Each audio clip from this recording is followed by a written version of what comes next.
For those of you that was expecting me to do the NYCFC versus Columbus Crew review after the game is over, well, unfortunately, I'm going to save that review for tomorrow because tomorrow is where I'm going to look at the 6th game that happened on Monday and Tuesday. And instead, I'm going to do the preview of the 6th game that is going to be happening on Wednesday as part of these 12-game midweek action around MLS this week. And we start off with the first game between Orlando City versus Nashville. And by the way, I know I said before I usually never use green to write these games and write the text of these games, but I'm doing a little bit of an experiment because I did get a new green marker that I really like, and I feel like it's going to be bright enough where you can actually see the words, even though usually when I put up something in green, it can get very tough to actually see the wording of it.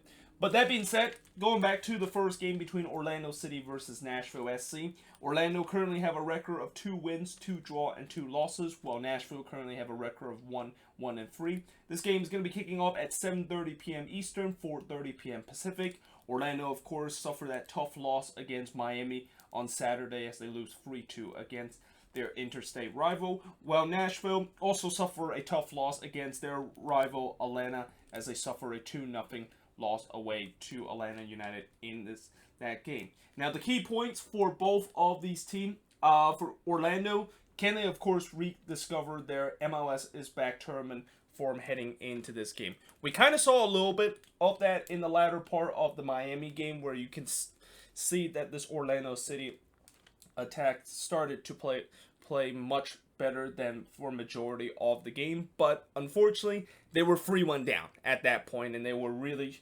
chasing the game, and it was going to have to take something special for them to come back, which unfortunately they just fell short. While for Nashville, again, where is the goal that is going to come from? And if I'm going to do key points every single week, this is going to be something I'm going to continue to put on Nashville in terms of their key points, because I generally don't know where exactly the goals is going to come in. Now, I have heard there's a rumor that they are working to sign an attacker, and I think they were working to sign a Venezuelan attacker that used to play for Benfica, and hopefully they can bring him in as the player to solve their goal scoring issue that they have. But until then, I am going to say that Orlando City is going to be favorites and probably going to win this one, because again, I just don't know where the goals is going to come from this team, and that as much as I know this team does have a above average midfield and defense, and they could at times control the game, it's just the final third, and also the guy that is able to put the ball into the back of the net is really what's holding this team back, and really the reason why their record is 1-3 instead of a team that, if they actually have a goal scorer in this team could easily be one of the top team in MLS with the way that they have a very good midfield and defense.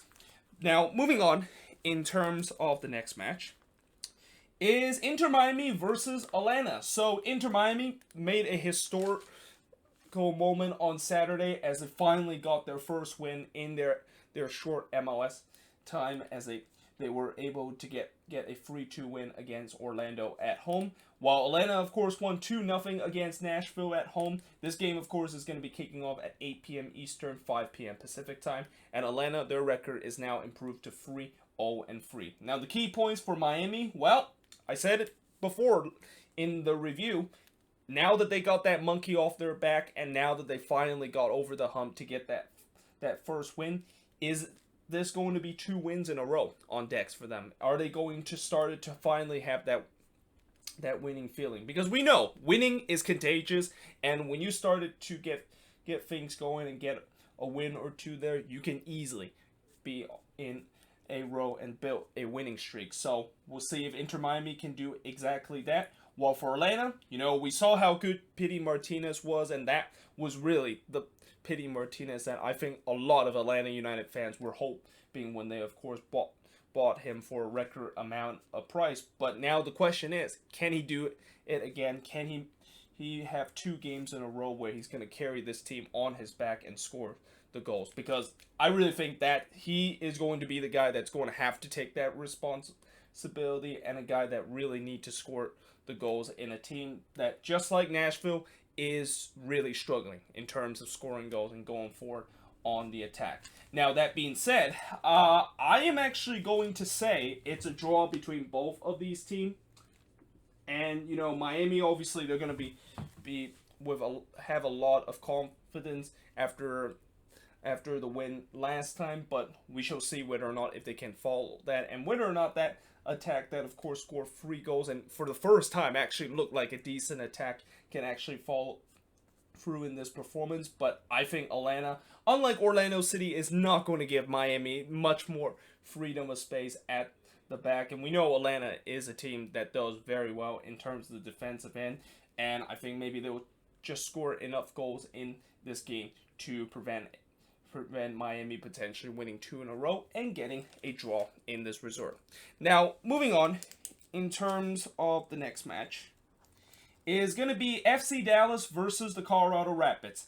And these are 2 teams that is desperate in terms of getting a win, because Dallas currently have a record of 1-3-1, and they have not won a game ever since their opening weekend victory against the Union in that one. While Colorado, they haven't got a single win ever since they were able to win against Orlando City in the second game of the season, and their record is now 2-1-3. This game is going to be kicking off at 8:30 p.m. Eastern, 5:30 p.m. Pacific. Dallas, of course, drew 0-0 in El Capitan against Houston in the last match, while Colorado lost 4-1 against RSL in a game that they had a 1-0 lead, and they looked like they were going to reverse the trend of the fact that they just cannot beat RSL in the Rocky Mountain Cup. And then the second half happened, and they just gave up 4 unanswered goals in the second half.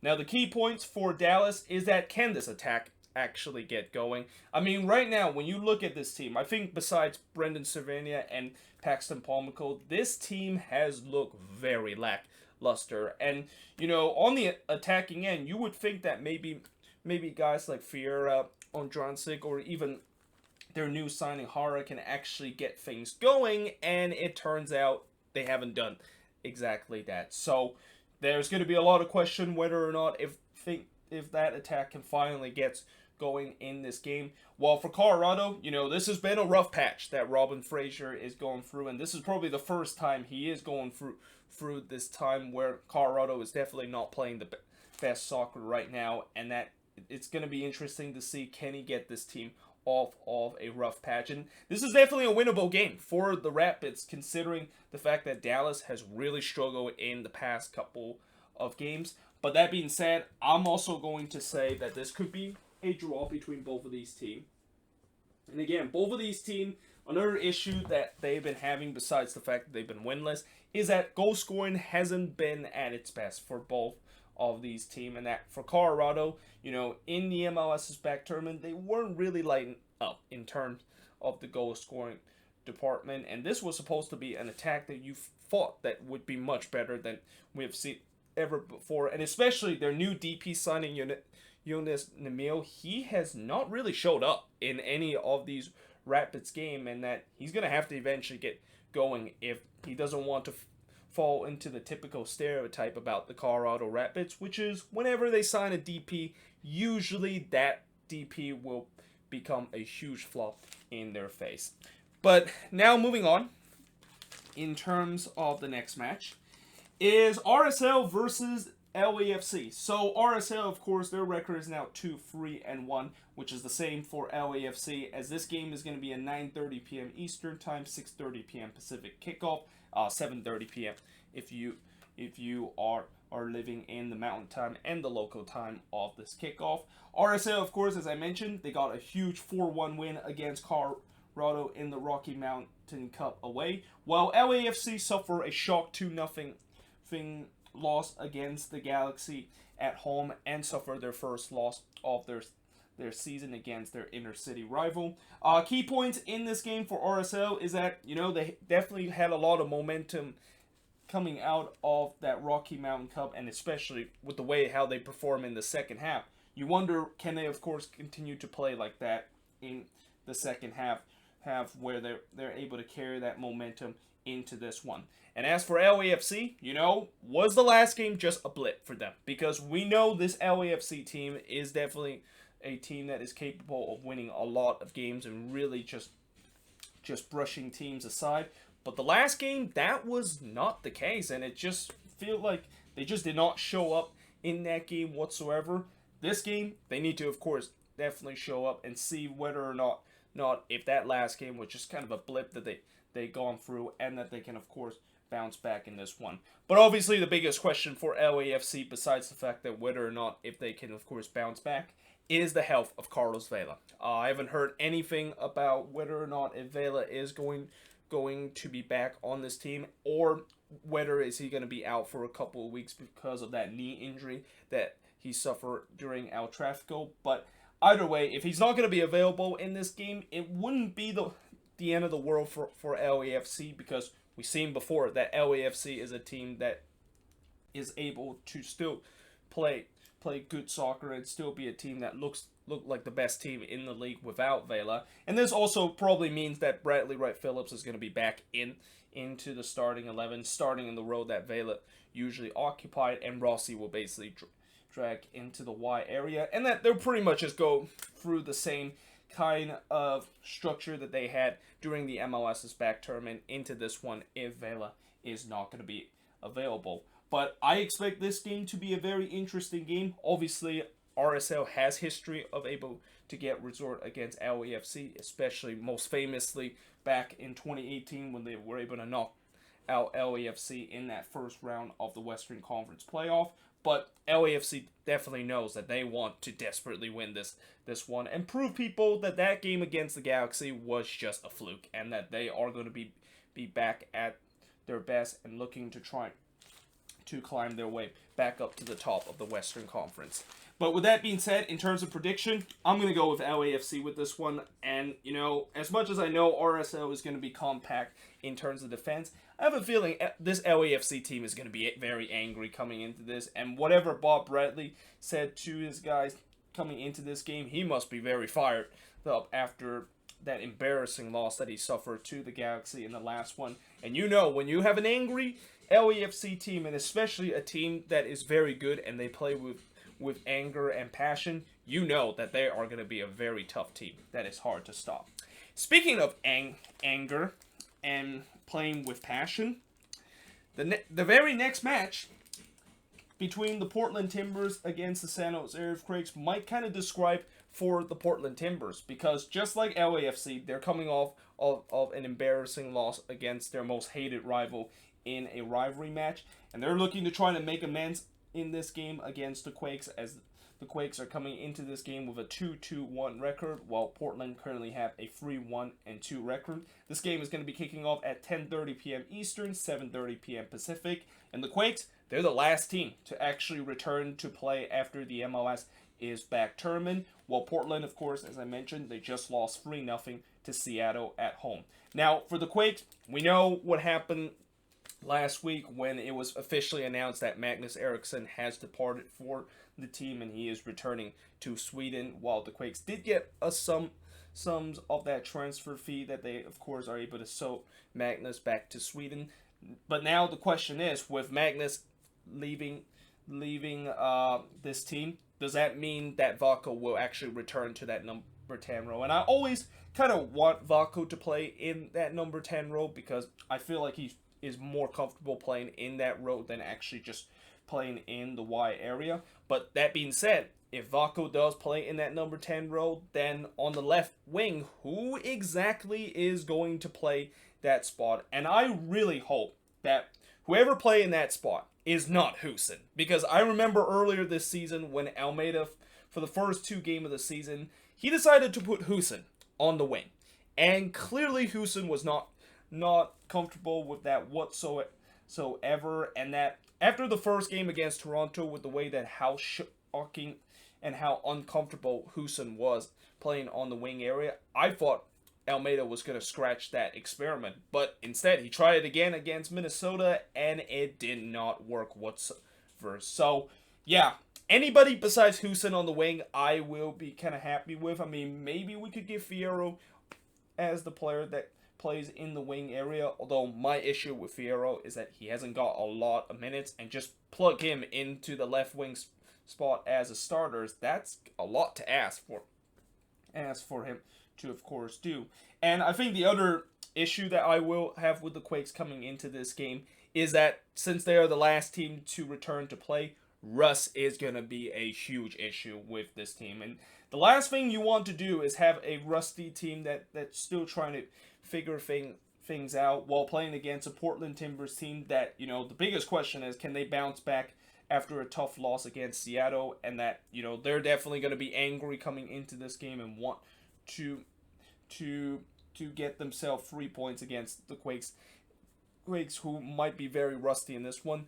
That's why I'm a little bit concerned about this game. And even though I know in past history the Quakes does have a good record against the Timbers at home, I just don't know with the way that, since they are just so rusty coming into this one and they're facing against a Timbers team that are looking to try to get 3 points after that disappointing loss, I'm going to have to say Portland wins this. And I know it's usually I don't bet against the Quakes in this, and it's rare that I actually do not predict the Quakes, of course, not winning or not drawing the game. But I just feel like this is a game where Portland really wants to get the 3 points and want to make amends of what happened in the last game against the Seattle Sounders, where they unfortunately suffer that tough loss against them in the Cascadia Derby. Now, speaking of the Seattle Sounders, moving on into the last game of this midweek action. And boy, this is probably the best game of the midweek action and probably the match of the week, if you want to say that, is that the Galaxy are going to be playing against the Seattle Sounders. And these are two teams that are coming off of big derby wins and that they are going to be facing against each other in this one. Now, the Galaxy, after they were able to beat LAFC, they finally got their first win of the season, but their record is still pretty bad with the way that they only won 1 game, draw 2, and lost 3 games so far. While Seattle, their record pretty much is the opposite of the LA Galaxy. They have 3 wins, 2 draw, and 1 losses coming into this game. This is going to be a bit of a late kickoff, 11 p.m. Eastern, 8 p.m. Pacific time. I was kind of a little bit disappointed at the fact that this is a late kickoff, because this is definitely a game that I think should be one that should be on national television, with the way that both of these teams has a lot of momentum heading into this one after a big derby win against their hated respected opponents. As I mentioned, the Galaxy of course won 2-0 against LAFC away, while Seattle won 3-0 against the Portland Timbers. And for the keeps point, I kind of wrote the same thing with both teams about how are they going to carry that momentum that they had in that big derby win that both of these teams got coming into this game. And I think this probably is a bigger question for the Galaxy compared to the Seattle Sounders, because for the Galaxy, we know that after that performance that they had against LAFC, that was a great performance. And that was probably the best performance that they have done in a very long time, and that Schelotto completely got the tactics right with that, and that they were opportunistic in terms of their chances in scoring them, and that the defense looked like probably the best defensive display that they put in a very long time. Question is, can they follow that up in this one, and can they make it 2 in a row? Because if they do not follow up that performance against LAFC, Seattle is going to be hungry to try to get another win and trying to get themselves near the top of the Western Conference right now. So yeah, this is definitely a big match for both of these teams, but I just have a feeling in terms of something to prove, I feel like the Galaxy might have a little bit more to prove than the Seattle Sounders in this game, mainly because they want to prove that game against LAFC in El Tráfico was just not a fluke, and that they can actually be a team that could be very decent, even though they're still missing some key pieces like Chicharito going forward on the attack, and at 100% healthy Jonathan Dos Santos in this team.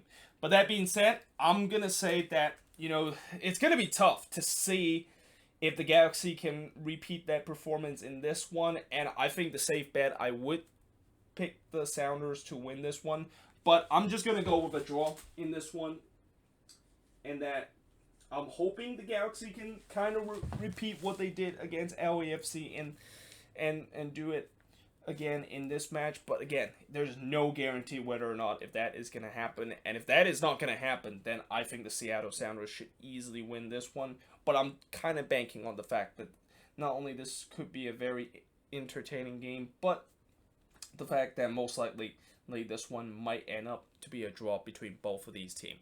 But there you have it. That is pretty much it for the preview of these last 6 games for the midweek action around MLS. Let me know in the comments below what do you think of these 6 games, and as always, let me know in the comments below your prediction in terms of all of these 6 games that's going to be happening on Wednesday. But yeah, hope you guys enjoy this video. If you do, make sure you guys hit the like, smash the subscribe button, and yeah, I of course will see you guys next time.